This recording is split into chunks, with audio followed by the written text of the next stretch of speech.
Chapter current electricity എന്ന് പറയുന്ന ചാപ്റ്ററിൽ വളരെ ഇമ്പോർട്ടന്റ് ആയിട്ട് എക്സാമിന് ചോദിക്കുന്ന ഒരു ടോപ്പിക്കാണ് റെസിസ്റ്റിവിറ്റിയുമായിട്ട് ടെമ്പറേച്ചറിനുള്ള ഒരു എഫക്റ്റ് എന്ന് പറയുന്നത്, അഥവാ ടെമ്പറേച്ചർ ഡിപ്പെൻഡൻസ് ഓൺ റെസിസ്റ്റിവിറ്റി എന്നാണ് നമ്മുടെ ടോപ്പിക്. അപ്പൊ നിങ്ങൾക്കറിയാം റെസിസ്റ്റൻസും റെസിസ്റ്റിവിറ്റിയും ഒരേപോലെ വർക്ക് ചെയ്യുന്ന ആൾക്കാരാണ് അല്ലെ. അപ്പൊ ഈ ടെമ്പറേച്ചർ എന്ന് പറയുന്നത് റെസിസ്റ്റൻസിനും റെസിസ്റ്റിവിറ്റിക്കും ഒരുപോലെയാണ് എഫക്റ്റ് ചെയ്യുന്നുണ്ടാവുക. അപ്പൊ ടെമ്പറേച്ചർ കൂട്ടുന്ന സമയത്ത് റെസിസ്റ്റിവിറ്റി മാറുന്നുണ്ടോ? ഏതിലൊക്കെയാണ് മാറുന്നത്? എങ്ങനെയാണ് മാറുന്നത്? ഇനി മാറാത്ത ആൾക്കാരുണ്ടോ എന്നുള്ളതാണ് നമ്മൾ എന്ത് ചെയ്യാൻ പോകുന്നത്, ഡിസ്കസ് ചെയ്യാൻ വേണ്ടി പോകുന്നത്. അപ്പൊ ആദ്യം നമ്മൾ ഈ ഒരു ചാപ്റ്ററിൽ നിന്ന് മനസ്സിലാക്കേണ്ട കാര്യം എന്ന് പറയുന്നത്, ഈ ഒരു ടോപ്പിക്കിൽ നിന്ന് നമ്മൾ മനസ്സിലാക്കേണ്ട കാര്യം എന്ന് പറയുന്നത്, നമുക്ക് സബ്സ്റ്റൻസ് എന്ന് പറയുന്നത് അല്ലെങ്കിൽ മെറ്റീരിയൽസ് എന്ന് പറയുന്നത് 3 തരത്തിലാണുള്ളത്. ഏതൊക്കെയാണ്? നമ്മൾ കണ്ടക്ടേഴ്സ് ഉണ്ട്, അതുപോലെ തന്നെ ഇൻസുലേറ്റേഴ്സ് ഉണ്ട്, സെമി കണ്ടക്ടേഴ്സ് ഉണ്ട് അല്ലെ. അപ്പം ഈ ഒരു കേസിൽ നമ്മൾ ഡിസ്കസ് ചെയ്യുന്നത് ആരെ പറ്റിയിട്ടാണ്? കണ്ടക്ടേഴ്സ്, അതുപോലെ തന്നെ സെമി കണ്ടക്ടേഴ്സ്, പിന്നെ കുറച്ച് ഇൻസുലേറ്റേഴ്സ് അല്ല അലോയ്സ് ഉണ്ട്. അപ്പൊ ഈ അലോയ്സ് എന്ന് പറഞ്ഞു കഴിഞ്ഞാൽ നിക്രോം, കോൺസ്റ്റന്റൈൻ പോലെയുള്ള ചില അലോയ്സിൽ എങ്ങനെയാണ് ടെമ്പറേച്ചർ ഡിപ്പെൻഡ് ചെയ്യുന്നത് എന്നതാണ് നമ്മൾ ഡിസ്കസ് ചെയ്യുന്നത്. റെഡി? അപ്പൊ അങ്ങനെയാണെങ്കിൽ ആദ്യം ടെമ്പറേച്ചർ നമ്മൾ കൂട്ടുന്ന സമയത്ത് അല്ലെങ്കിൽ ഒരു മെറ്റീരിയലിൽ ടെമ്പറേച്ചർ കൂട്ടുമ്പോൾ എന്താണ് അതിൻ്റെ ഉള്ളിൽ നടക്കുക എന്ന് നമ്മൾ ആദ്യം മനസ്സിലാക്കണം. അപ്പൊ 2 കാര്യങ്ങളാണ് മക്കളെ നമ്മൾക്ക് മനസ്സിലാക്കാനുള്ളത്. അതായത് ടെമ്പറേച്ചർ നമ്മളൊരു മെറ്റീരിയലിൽ കൂട്ടുകയാണ്. അപ്പൊ കൂട്ടുന്ന സമയത്ത് അതിന് എനർജി കിട്ടും അല്ലെ. അപ്പം നമുക്കറിയാം ഏതൊരു മെറ്റീരിയൽ ആണെങ്കിലും ആ മെറ്റീരിയലിന്റെ ഉള്ളിൽ കുറെ ഇലക്ട്രോൺസ് ഉണ്ട് അല്ലെ. ഈ ഇലക്ട്രോൺസ് എല്ലാം ഷെൽസിൽ ഇങ്ങനെ എന്ത് ചെയ്തുകൊണ്ടിരിക്കുകയാണ്? കറങ്ങിക്കൊണ്ടിരിക്കുകയാണ്. അപ്പം ഈ എനർജി കിട്ടുന്ന സമയത്ത് നമ്മൾ ടെമ്പറേച്ചർ കൂട്ടുമ്പോൾ എനർജി കിട്ടും. അപ്പൊ എനർജി കിട്ടുന്ന സമയത്ത് ആ ഇലക്ട്രോൺസിന് ഷെല്ലിൽ നിന്നും പുറത്ത് ചാടാനുള്ള എനർജിയാണ് കിട്ടുന്നത്. അപ്പൊ ഇവർ ഷെല്ലിൽ നിന്നും പുറത്തോട്ടേക്ക് ചാടുമ്പോൾ അവർ എന്തായിട്ട് മാറും മക്കളെ? ഫ്രീ ഇലക്ട്രോൺസ് ആയിട്ട് മാറും. ഈ ഫ്രീ ഇലക്ട്രോൺസ് എന്ന് പറയുന്നതാണ് നമ്മളുടെ N അല്ലെ. അതായത് നമ്പർ ഓഫ് ഫ്രീ ഇലക്ട്രോൺസ് അഥവാ കണ്ടക്ഷൻ കോസ് ചെയ്യുന്ന ആളാണ് എന്ത്? ഈ ഫ്രീ ഇലക്ട്രോൺസ് അല്ലെ. ഈ ഫ്രീ ഇലക്ട്രോൺസിന്റെ മോഷൻ ആണ് എന്തുണ്ടാക്കുന്നത്? നമ്മുടെ കറണ്ടിന്റെ ഫ്ലോ ഉണ്ടാക്കുന്നത്. അപ്പം ഒന്നാമത്തെ കേസ് എന്ന് പറയുന്നത് മെറ്റീരിയലിലേക്ക് ടെമ്പറേച്ചർ കിട്ടുമ്പോൾ ഇലക്ട്രോൺസിന് എനർജി കിട്ടുന്നു, അഥവാ അവർ അയണൈസ്ഡ് ആവുന്നു, ഫ്രീ ഇലക്ട്രോൺസ് കൂടുതലാവുകയാണ് ചെയ്യുക. അപ്പൊ ഒന്നാമത്തെ കേസ് അതാണ് കേട്ടോ. അപ്പോൾ ഓൺ ഇൻക്രീസിങ് ടെമ്പറേച്ചർ കൂട്ടുമ്പോൾ എന്താണ് മക്കളെ സംഭവിക്കുന്നത്?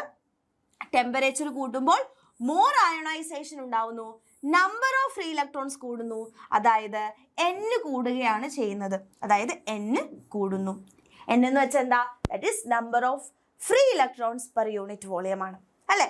ഇനി അടുത്ത കേസ് എന്ന് പറയുന്നത് ടെമ്പറേച്ചർ കൂടുമ്പോൾ ഈ ഫ്രീ ഇലക്ട്രോൺസിന് എനർജി കിട്ടുകയാണ് അല്ലെ. അപ്പൊ അവരുടെ മോഷൻ കൂടും. അപ്പൊ ഇവര് മോഷൻ കൂടുന്ന സമയത്ത് എന്താ സംഭവിക്കുക? ഈ ഇലക്ട്രോൺസ് തമ്മിൽ കൊളീഷൻ നടക്കും അല്ലെ. പെട്ടെന്ന് കൊളീഷൻ നടക്കും. അങ്ങനെ പെട്ടെന്ന് കൊളീഷൻ നടന്നു കഴിഞ്ഞാൽ എന്താ സംഭവിക്കുക? റിലാക്സേഷൻ ടൈം അഥവാ ടോ എന്ന് പറയുന്ന ഒരാളെ നമ്മൾ പഠിച്ചിട്ടുണ്ട്. ആ റിലാക്സേഷൻ ടൈം എന്താ ചെയ്യുക? പെട്ടെന്ന് കൊളീഷൻ നടക്കുമ്പോൾ റിലാക്സേഷൻ ടൈം കുറയുകയാണ് ചെയ്യുക, അഥവാ ടോ കുറയുകയാണ് ചെയ്യുക കേട്ടോ. അപ്പം ടെമ്പറേച്ചർ കൂടുന്ന സമയത്ത് എന്താണ് മക്കളെ ആദ്യം സംഭവിക്കുന്നത്? ഇലക്ട്രോൺസിന്റെ സ്പീഡ് കൂടും. അപ്പൊ ഫ്രീ ഇലക്ട്രോൺസ് മോർ ഫ്രീക്വന്റ് ആയിട്ട് കൊളൈഡ് ചെയ്യുന്നു. അപ്പൊ ടൈം ബിറ്റ്വീൻ 2 കൊളീഷൻസ് ഡിക്രീസ് ചെയ്യുന്നു, അതായത് ടോ ഡിക്രീസ് ചെയ്യപ്പെടുകയാണ് ചെയ്യുക, ടോ കുറയുന്നു. ഇനി ഓരോ മെറ്റീരിയലും ഇതിൽ ഏതാണ് കൂടുതൽ നടക്കുന്നത് എന്ന് നോക്കിയിട്ടാണ് നമ്മൾ റെസിസ്റ്റിവിറ്റി ടെമ്പറേച്ചറിനനുസരിച്ച് എങ്ങനെ മാറുന്നു എന്ന് മനസ്സിലാക്കുന്നത്. അപ്പൊ അതിനാദ്യം നമുക്ക് മനസ്സിലാക്കാനുള്ളത് റെസിസ്റ്റിവിറ്റിയുടെയും റെസിസ്റ്റൻസിന്റെയും ഇക്വേഷൻ ആണ്.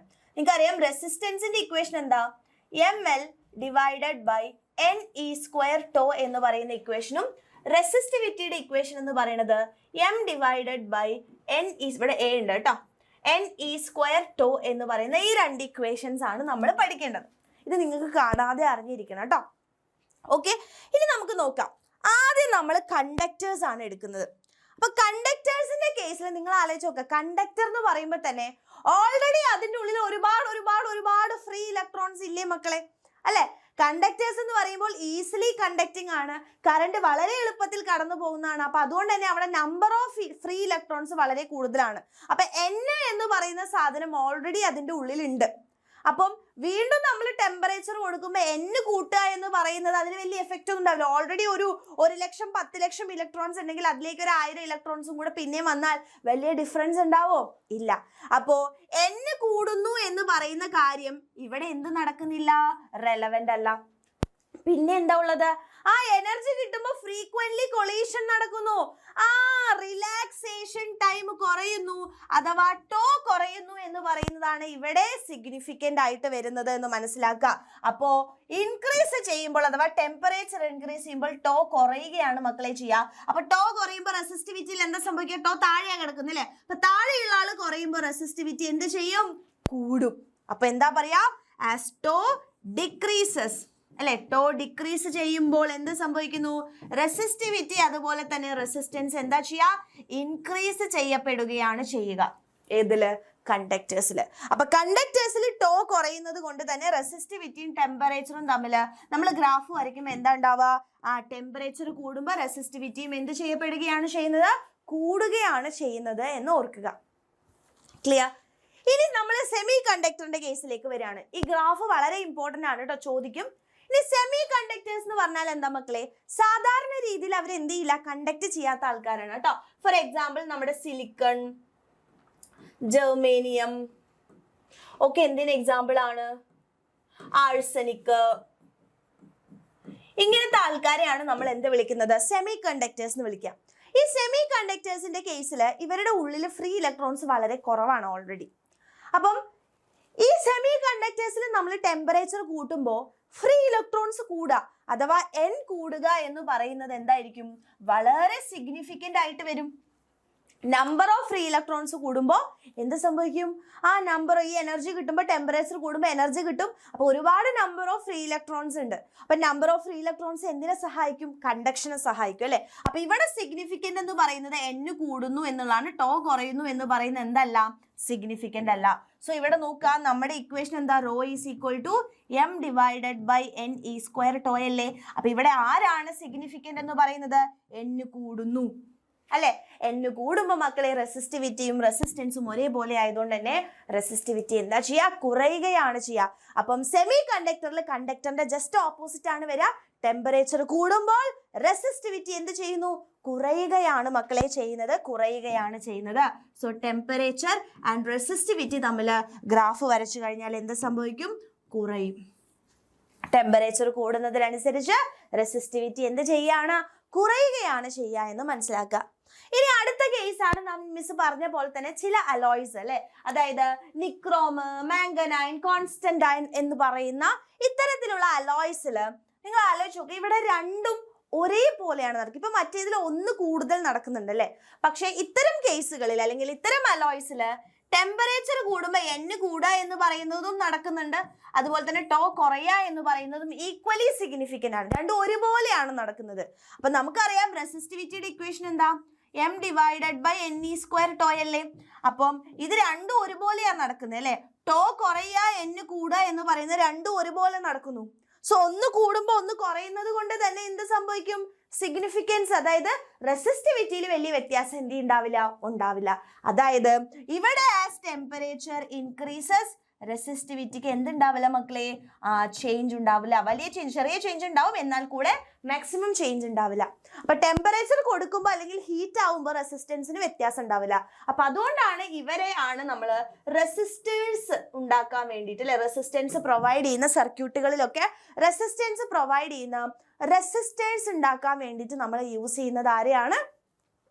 ഇതുപോലെയുള്ള അലോയ്സിനെയാണ് എന്ന് മനസ്സിലാക്കുക. സോ നമ്മളിവിടെ വരയ്ക്കാം, ഗ്രാഫ് വരയ്ക്കുമ്പോൾ ഇവിടെ ടെമ്പറേച്ചർ, ഇവിടെ റെസിസ്റ്റിവിറ്റി ആകുമ്പോൾ ഒരു ചെറിയ ഇതുപോലെ ഏകദേശം കോൺസ്റ്റന്റ് ആയിക്കൊള്ളും. മീൻസ് ഒരു ചെറിയ വര വരച്ചിട്ടുണ്ട് അല്ലെ, അത് കാരണം ചെറിയ ഡിപ്പെൻഡൻസ് ഉള്ളത് കൊണ്ടാണ് നമ്മൾ ഇങ്ങനെ വരച്ചിട്ടുള്ളത്. ബട്ട് ഓൾമോസ്റ്റ് എന്താണ്? കോൺസ്റ്റന്റ് ആണ്. അപ്പൊ ഗ്രാഫുകളും എങ്ങനെയാണ്? കണ്ടക്ടേഴ്സിൽ ടെമ്പറേച്ചർ കൂടുമ്പോൾ റെസിസ്റ്റിവിറ്റി കൂടുകയാണ്, സെമി കണ്ടക്ടേഴ്സിൽ ടെമ്പറേച്ചർ കൂടുമ്പോൾ റെസിസ്റ്റിവിറ്റി കുറയുകയാണ്. അലോയ്സ് ആയിട്ടുള്ള നിക്രോം, കോൺസ്റ്റന്റൈൻ അതുപോലെ തന്നെ മാംഗനൈനിലൊക്കെ ടെമ്പറേച്ചർ കൂടുമ്പോൾ റെസിസ്റ്റിവിറ്റിക്ക് ഡിപ്പെൻഡൻസ് ഇല്ല എന്നുള്ള കാര്യം വളരെ ഇമ്പോർട്ടൻ്റ് ആയിട്ട് എക്സാമിന് ചോദിക്കുന്ന ഒരു കാര്യമാണ്. അപ്പം എൻ്റെ കുട്ടികൾ അടിപൊളിയായിട്ട് തന്നെ ഇത് പഠിക്കാം. Very very important. ഓക്കെ, അപ്പോൾ വളരെ വളരെ വളരെ ഇമ്പോർട്ടൻ്റ് ആണ്. അപ്പം അടിപൊളിയായിട്ട് നിങ്ങൾ പഠിക്കുക എന്നുള്ളതാണ് മിസ്സിന് പറയാനുള്ളത്. അപ്പം അങ്ങനെയാണെങ്കിൽ നമുക്ക് ഈ ഒരു കാര്യം നിങ്ങൾക്ക് സെറ്റ് ആയിട്ടുണ്ട്, മിസ്സേ അടിപൊളിയായിട്ട് മനസ്സിലായിട്ടുണ്ടെന്ന് നിങ്ങൾ എന്തായാലും എന്ത് ചെയ്യുക, കമൻറ്റ് ചെയ്യുക. മാക്സിമം നിങ്ങൾ ഫ്രണ്ട്സിനൊക്കെ എന്ത് ചെയ്ത് കൊടുക്കുക മക്കളെ, ഷെയർ കൂടെ ചെയ്ത് കൊടുക്കുക. അപ്പോൾ ഈ ഓണം എക്സാമിന് ഈ ഒരു പാർട്ടിൽ നിന്ന് നിങ്ങൾക്ക് ക്വസ്റ്റ്യൻ വന്നാൽ അടിപൊളിയായിട്ട് എൻ്റെ കുട്ടികൾക്ക് എഴുതാൻ പറ്റട്ടെ എന്ന് മിസ് എന്ത് ചെയ്യുന്നു, ആശംസിക്കുന്നു. അപ്പോൾ ഓൾ ദി വെരി ബെസ്റ്റ്. എല്ലാവരും അടിപൊളിയായിട്ട് ഈ വീഡിയോ കണ്ട് ഈ ഒരു ടോപ്പിക്ക് ഫുൾ ഓൺ സെറ്റ് ആക്കുക. Thank you.